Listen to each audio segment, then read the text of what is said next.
What's up, everyone? It's your favorite Batman Mystic, and today we do by TierZoo. Are dolphins overpowered?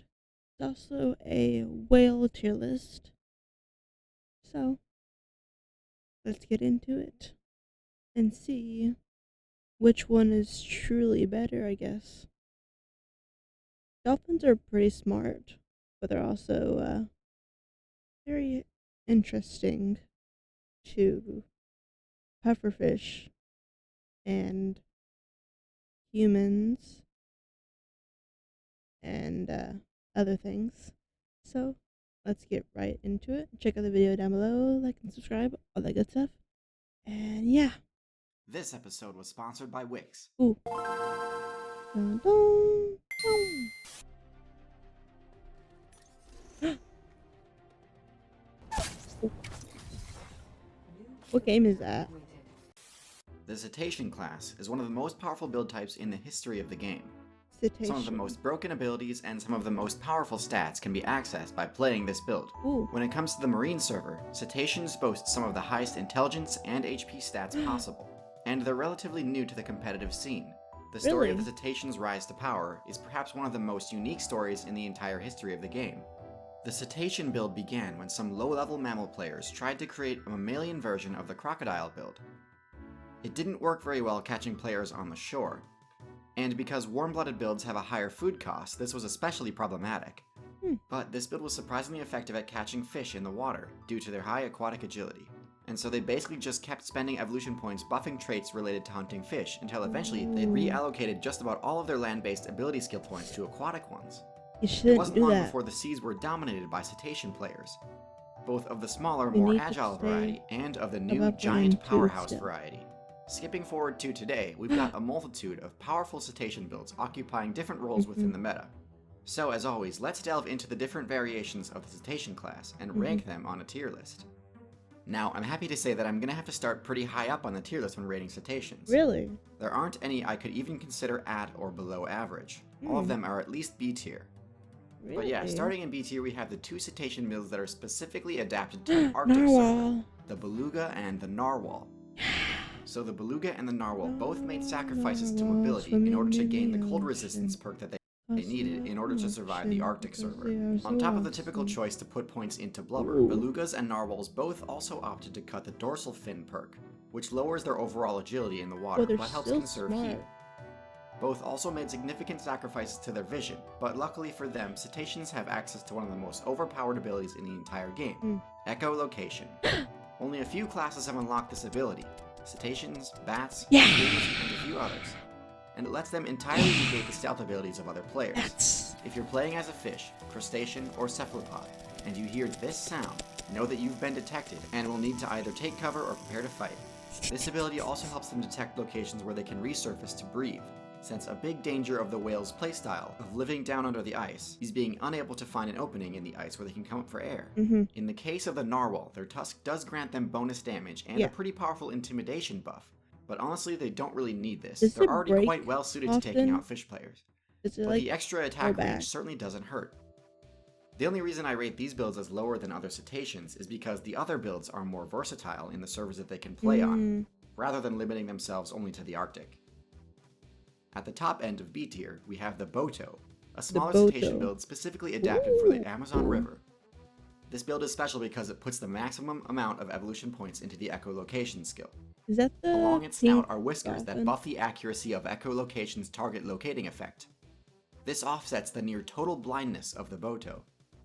The Boto doesn't really have a ton of competition in its local meta, so it's tough to gauge its prowess in combat. The other top tiers of the region include the Jaguar and the Otter, but neither of them are big enough or mobile enough to successfully bring down a Boto.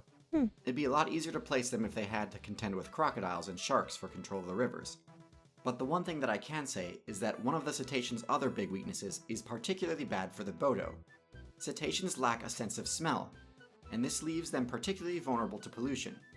Pollution is a big problem in the Amazon, and without the ability to sense when the water around you is contaminated, the Boto is at a pretty high risk for being poisoned by the waste generated by human players. Oh no. Next on the tier list is a group that I personally really dislike for being kinda lazy brain-dead characters that are nonetheless extremely powerful. I'm talking about baleen whales, such as the blue whale and humpback whale. Ooh. Baleen whales are a variation of the cetacean build that arose when cetaceans first really hit the big time, reaching such a massive size that size alone was the only defense that they really needed. I So like they the kind blue of just took whale. all of the really cool, unique abilities that cetaceans had and said, well, why would I need that when I can just be real big? And so they opted to sacrifice their echolocation ability to reach the maximum HP No level attainable. echolocation? They also traded No. their teeth for an entirely new style of weapon called Hmm. baleen. Baleen doesn't do Ooh. any damage in combat, except against players in the micro weight class. Ooh. Most of the time, larger builds don't bother griefing players in the micro weight class, simply because they aren't worth the XP. But baleen is so efficient at catching krill that whales can rack up an absurdly high KD ratio, enough to offset the low XP value from each individual krill. There's something about the largest builds in the game having a game plan centered entirely around winning against the smallest players in the game that doesn't sit right with me. Right. But I can't deny that baleen whales are You nearly gotta invincible fight because of your their own size. size. And because of that, they earn a pretty easy A tier spot. The only builds that can pose a threat to them are humans and the top contender on this list.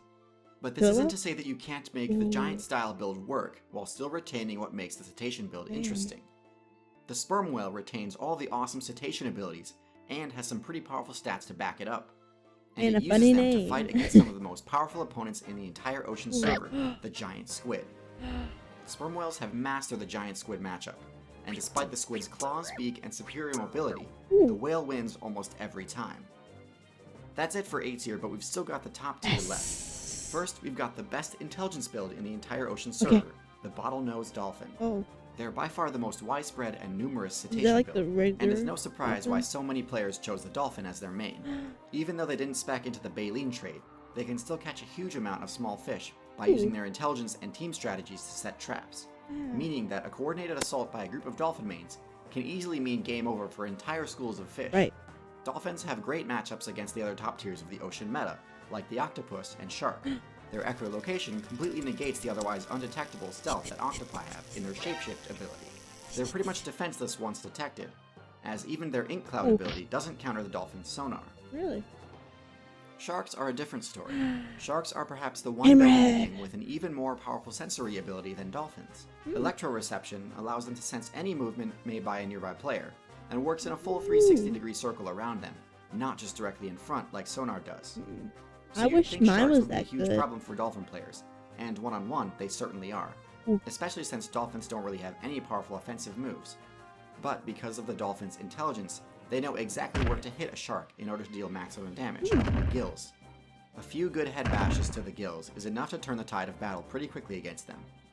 Dolphins are even good at messing with humans, something very few builds actually succeed at. But if you want to really be able to bully humans, you're going to need to play as the #1 build on this list, which is coincidentally the #2 ranked build in the entire game, second only to humans themselves. And this is of course the Orca. Orca mains are the most disrespectful BM players in the history of Outside. Their up throw is second to none in terms of damage, and gives the victim plenty of time to contemplate their poor character choice. Orcas are also perhaps the best marine build for dealing with platform campers. Their high intelligence level enables them to either bait an approach, or if that doesn't work, they'll generate a big wave to brain. knock their opponent off the ground. No. Their intelligence level Not is the only a seal. tiny bit below the dolphins, but that's plenty enough to give the orca all the smarts it needs to deal with the defensive strategies of the likes of dolphins, seals, and even other whales. They've also got enough smarts to know not to make enemies with humans. There have been no fatal attacks on humans by wild orca mains. Now this isn't to say that only they don't mess with tame each other every ones. so often. Orcas will divert the course of ships, humans will acidify the ocean, you know, classic pranks. Yeah. But Ball all in got all, 'em. the orca player base knows that the best way to stay at #2 on the tier list is not to anger the ridiculously OP human player base. So one question that I get a lot is whether or not I think a cetacean build could supplant humans and claim the #1 spot. And unfortunately, I'm pretty sure the answer is no. Cetaceans have the intelligence, but I Just can't see in anything the beating humans sea. without unlocking some of the higher rungs on the tech tree.